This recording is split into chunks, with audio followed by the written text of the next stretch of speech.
Yes. Okay, what's going on, sir? There's a body in my son's apartment. There's a what? A body. A dead body. A dead body?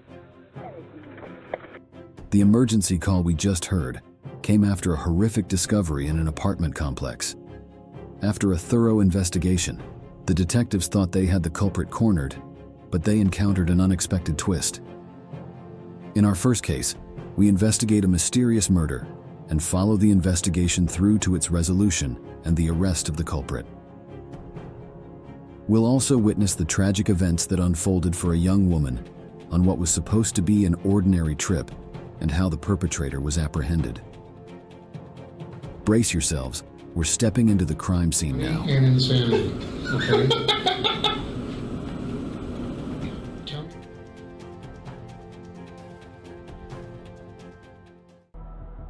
Alexa Lee Bartell, born on November 23, 2002, was a vibrant young woman who poured her heart into basketball and music when she wasn't hustling at work. Her infectious smile and fun-loving spirit brightened the days of those around her.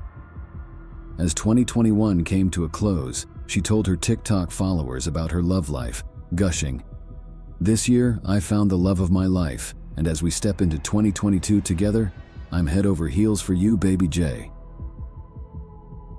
Fast forward to the evening of April 19th, 2023, as Alexa was heading home from work, a chilling incident unfolded.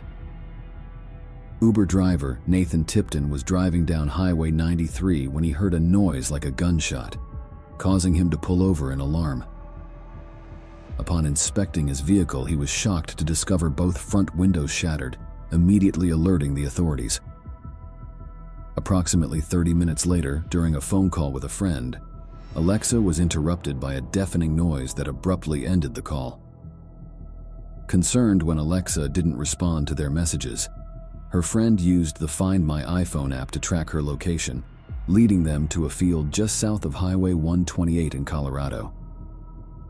Following the digital trail, they stumbled upon an abandoned cell phone and Alexa's yellow Chevy Spark parked on the roadside in the field. The scene was heart-wrenching.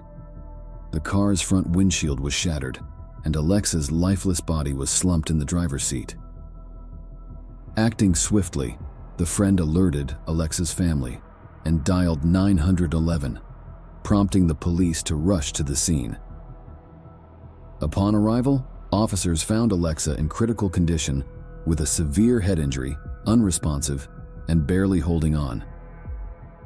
The windshield had a hole, and bloodstains on the driver's side indicated significant blood loss. Despite the medical team's efforts, Alexa was tragically pronounced dead, devastating her family. State Patrol investigators determined that the damage to Alexa's car did not match a typical collision. It appeared as if an object had pierced the windshield, resulting in her fatal injuries. A thorough investigation was launched, revealing a 5-kilogram stone stained with blood as the murder weapon. Supported by emergency calls and medical evidence, a grim reality emerged, suggesting that Alexa may not have been the only target of the assailant. For 2.5 hours, 7 vehicles were deliberately targeted with large rocks, resulting in 2 drivers sustaining minor injuries and 5 cars having their front windshields shattered. The final, most violent attack tragically claimed Alexa's life, leaving everyone wondering who could commit such a senseless act. The investigation began immediately, with detectives establishing a timeline indicating that the stone-throwing incidents occurred within just 40 minutes. They emphasized that even the smallest tip could be vital in identifying the culprits, urging individuals with dash cams to step forward. Mobile carriers provided location data, which a third party analyzed, resulting in a detailed report on April 24th. The examination of phone data revealed 11 devices interacting with cell towers, with 1 device standing out. Moreover, security cameras captured 2 vehicles decelerating, activating hazard lights, and heading south with only 1 other vehicle on the road at that time, a dark-colored pickup truck later identified as a Chevrolet Silverado, speeding north. Additional evidence surfaced, leading to a breakthrough in the case. Joseph Bopp reached out to the police, claiming to possess vital information about the incidents. According to Joseph, on the evening of April 19th, his former colleague, Joseph Koenig, invited him to his residence. Upon arrival, Joseph encountered Mitch and Zach, the owners of the truck used in the attacks. Following a drive around, the group stopped at a Walmart parking lot to acquire landscaping stones. Sensing unease, Joseph requested to be taken home, and the group complied, dropping him off before carrying out the appalling actions that ultimately led to the tragic loss of an innocent life. The Jefferson County Sheriff's Office held a press conference the following day, announcing the arrest of the perpetrators, 3 18-year-olds who had previously undergone questioning. Mitch and Zachary agreed to cooperate with detectives. In interrogations, they confessed to collecting stones and targeting moving vehicles at least 10 times over 3 months. Allegations pointed to Zachary as the one who threw the fatal stone causing Alexa's death, which he denied. Although acknowledging his participation in the assault, Zachary shifted the blame to Joseph for the fatal throw. On May 23, 2023, the 3 suspects appeared in court, facing charges including 6 counts of attempted first-degree murder, 3 counts of second-degree assault, and 3 counts of attempted second-degree assault. Their trials are ongoing, with another court appearance scheduled for 2024. If found guilty of first-degree murder, they could potentially receive a life sentence.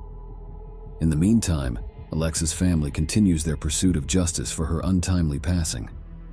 Before we dive into our next story, if you could take a moment to hit that like button, it would mean the world to us.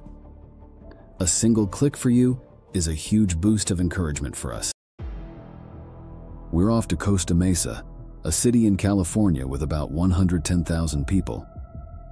Our focus is on Julie Kibuishi, who was born in 1987 in Orange County, California.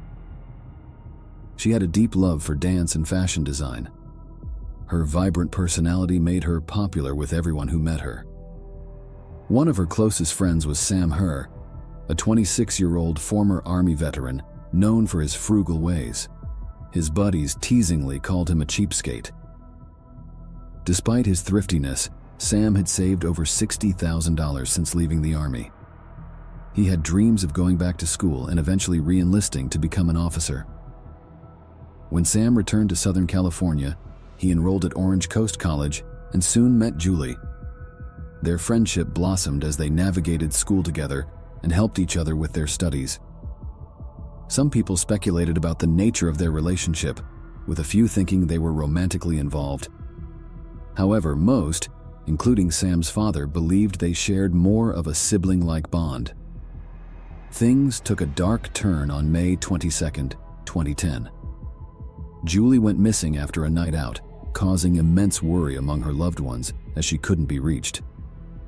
Strangely, Sam, who was supposed to be at a family event, also disappeared without a trace, adding to the concern. When Steve Herr, Sam's father, went to check on him at his apartment, he made a horrifying discovery. Okay, what's going on, sir? There's a body in my son's apartment. There's a what? A body, a dead body. A dead body? Are you sure, sir? I can think he's cold, man, I'm sure. Okay. He's cold. Okay, hold on just a minute. Is it someone that you know, sir? I have no idea who she is. I don't know what's going on. Does your son know who it is? He's not here. Jesus, honey. Okay. Do you know where your son is? No, I don't. I told you. Phone call. Okay. Just keep breathing for me, sir, okay? Where in the apartment is she? She's in the bedroom. She's like there's been some sexual activity. She's dead. There's blood from her head. I thought she was to see if she was cold. There was blood from her head? Yeah, honey, I don't know what to say. Okay, just stay in there, okay? I fear Jesus. It is, but is it clear it is? Hello? I'm still here, sir. I'm not going to hang up, okay? until there's someone there with you. Is anybody else in the apartment besides you? Oh, no. No one else is in there? Yeah, here's somebody. Okay. You can talk too, okay?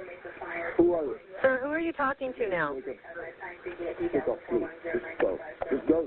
I've been trying to find him all day. Jake, I'm telling you. Just go. He's not here. Just go. But I don't know. Just go. Just go. I got the cops coming. Go. Who is that you're talking to? One of his friends. One of your son's friends? No.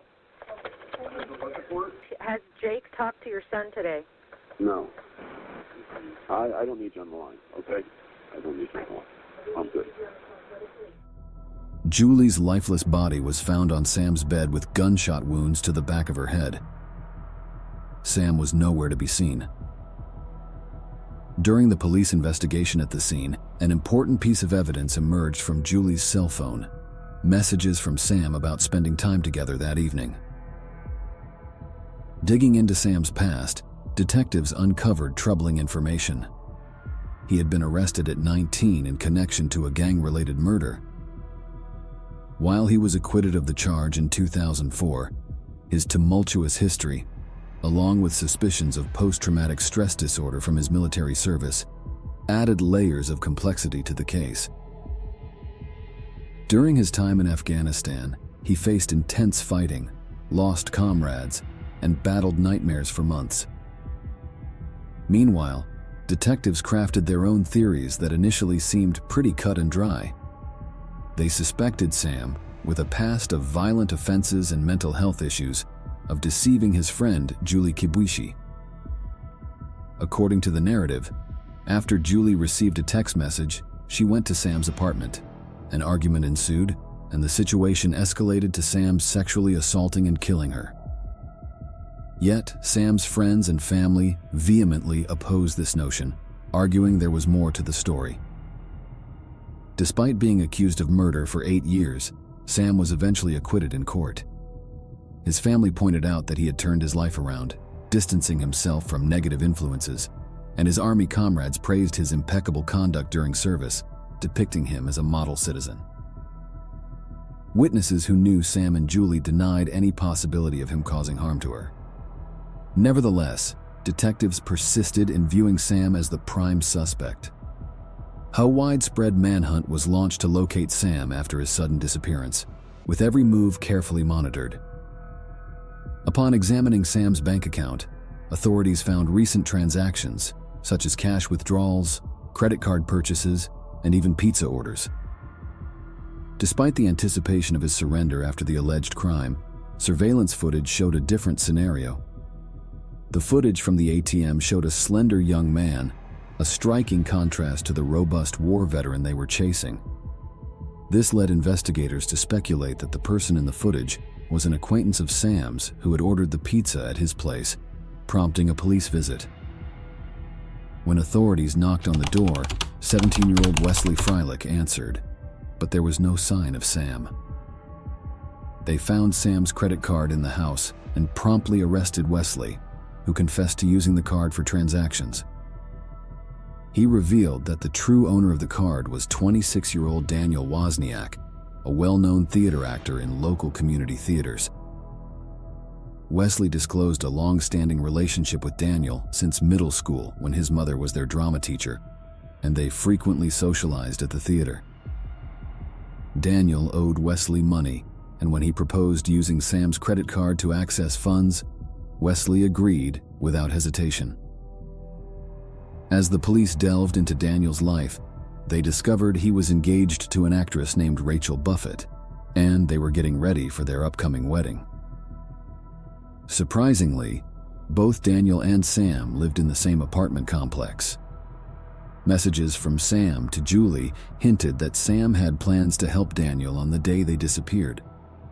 The detective's main objective was to find Daniel Wozniak to talk about the murders. They called him on his cell phone, asking him to come in for questioning. Even though Daniel refused, citing his bachelor party and approaching wedding in 2 days as reasons, the detectives insisted it was necessary and eventually picked him up from the party. While Sam was still the prime suspect, the The detectives suspected Daniel's involvement and aimed to gather information from him. During the interrogation, the police grew increasingly doubtful of Daniel's strange story as he spoke. In contrast to Wesley's account, Daniel claimed that he and Sam had devised a credit card scheme. In this plan, Sam gave Daniel his ATM card to withdraw money slowly. Later, Sam would report the card as stolen to the bank to recover the losses. Daniel admitted he had agreed in exchange for a cut, mentioning his upcoming wedding and considerable debts as reasons. When asked about Julie's murder, Daniel insisted he had no knowledge, stating he had last seen Sam leaving days earlier, getting into a car with a man in a hat. The detectives questioned the truth of his story, suspecting he knew where Sam was, and pushed for more details. Under pressure, Daniel's story began to unravel, leading to his admission that he had taken Sam to a secluded area. He also revealed that during their outing, Sam confessed to killing Julie and threatened Daniel with harm if he revealed the truth. After hours of questioning in the early morning, Daniel slipped up. Initially denying any role in Julie's murder, his story eventually changed. He admitted to going to Sam's place and finding Julie lifeless on the bed, shot twice in the head. The disclosure of the 2 gunshots altered the investigation, reinforcing their suspicions of Daniel's involvement. Subsequently, the detectives reached out to Daniel's fiancée, Rachel Buffett, and allowed her to see Daniel in the interrogation room. Rachel's indifferent demeanor upon arriving at the police station, despite their wedding being canceled in 3 days, raised further suspicions about them. The next day, during a conversation at the police station, Rachel mentioned speaking to her brother Tim, who had given her books to dispose of. Worried about the consequences, Daniel begged her to keep this information from the police. However, Rachel declared her intention to reveal it, forcing Daniel to confess. Finally, back in the interrogation room, Daniel began to reveal the chilling truth. You said you wanted to talk to me. What's going on? I'm crazy and I did it. You did what? I killed Julie and I killed Sam. Okay. Tell me how you killed Sam. 2 shots. Money and insanity. Money and insanity. Okay. He started by stealing a gun from his dad's place, hiding it in the theater's attic, and luring Sam over by pretending he needed help. That night, he used Sam's phone to message Julie Kibuishi, went to her place, and tragically ended her life as well. After these horrible acts, he went on stage with his fiancée Rachel for a musical, acting as if nothing had happened. The next day, he went back to the attic at the theater to dispose of Sam's body, planning to chop it up and dump the parts in a nearby park since he had more than just a body to get rid of. He packed the murder weapon, tools for dismemberment, and other evidence in a backpack, gave it to his brother, Tim, and told him to get rid of it.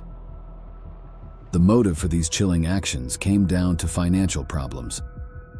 Daniel Wozniak was buried in debt, jobless, and on the verge of being evicted. Struggling to pay for his extravagant wedding with Rachel, he devised this gruesome plan. Upon discovering that his neighbor and friend Sam had over $60,000 in savings, he devised a plan to eliminate Sam and keep the money. Julie Kibuishi, an innocent victim, tragically lost her life to frame Sam in this twisted setup. Despite the insanity of his plan, Daniel believed he could withdraw the stolen funds in $400 increments and walk away with over $60,000. After his shocking confession, Daniel led the police to Sam's remains, where they found everything except one of Sam's hands, a heartbreaking revelation made on Sam's birthday. The investigation then led to Tim's house, where the backpack full of evidence was unearthed. The case continued to unfold, and Tim was arrested as an accomplice but took a plea deal for a reduced sentence. Additionally, more incriminating evidence, such as searches on how to hide a body and accelerate someone's death, was discovered on Daniel's home computer. Despite a plethora of evidence and his admissions, Daniel persisted in pleading not guilty, attempting to shift the blame to Rachel. Law enforcement scrutinized Rachel's role as the mastermind behind the operation, but suspected that she was withholding crucial information. Initially, Rachel supported Daniel's false story about a man in a black hat, claiming she caught a glimpse of him. However, a witness later came forward, stating they saw both Rachel and Daniel leave with Sam, but only Daniel returned hours later. Ultimately, Daniel confessed that the tale of the man in the black hat was a lie, leading detectives to question why Rachel provided a false alibi. In late 2012, Rachel Buffett was arrested and charged with being an accessory to the murders. Although maintaining her innocence throughout, Rachel faced justice 8 years later, receiving a lenient sentence of just 32 months. Daniel's brother, Tim Wozniak, admitted to being an accessory and received 4 years of probation. After a protracted legal battle spanning over 5 years, Daniel Wozniak was convicted on 2 counts of first-degree murder. During the sentencing phase, his lawyers once again tried to shift blame to Rachel, but their efforts were futile. No one, not even Daniel's own family, spoke in his favor, all in unanimous agreement that he got what he deserved. As a result, Daniel Wozniak was given a death sentence. However, in May 2019, Governor Gavin Newsom imposed a moratorium on all executions in the state, effectively halting Daniel's death sentence. Before we conclude this video, please be aware that the video on the left may be disturbing. It is recommended for adult viewing only. On the right, you'll find a playlist of videos that have been highly appreciated by our viewers.